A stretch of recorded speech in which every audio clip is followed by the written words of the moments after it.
நாகப்பட்டினம் மாவட்டம் கீழ்வேலூரில் புகழ்பெற்ற சுந்தர குஜாம்பிகை உடனுரை அருள்மிகு அட்சயலிங்க சுவாமி அஞ்சுவட்டத்தம்மன் ஆலயம் அமைந்துள்ளது. இவ்வாலயத்தில் பங்குனி பெருவிழா கடந்த 2ஆம் தேதி காப்பு கட்டுதலுடன் துவங்கி சுவாமி வீதியுலா நிகழ்ச்சிகள் நடைபெற்று வருகிறது.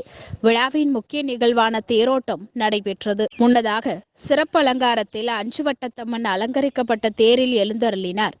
தொடர்ந்து சிறப்பு மகா தீபாராதனை காட்டப்பட்டது. இதையடுத்து பக்தர்கள் தேரை வடம் பிடித்து இழுத்தனர். தேர் கோயிலை சுற்றியுள்ள 4 முக்கிய வீதிகள் வழியாக சென்று மீண்டும் நிலையை வந்தடைந்தது. மேளதாளங்கள் முழங்க சிலம்பாட்டம் உள்ளிட்ட நிகழ்ச்சிகள் பார்வையாளர்களை வெகுவாக கவர்ந்தது. தேர் செல்லும் சாலைகளில் பக்தர்கள் அர்ச்சனை செய்து வழிபாடு செய்தனர். மேலும் ஏராளமான பக்தர்கள் கலந்து கொண்டு சுவாமி தரிசனம் செய்தனர்.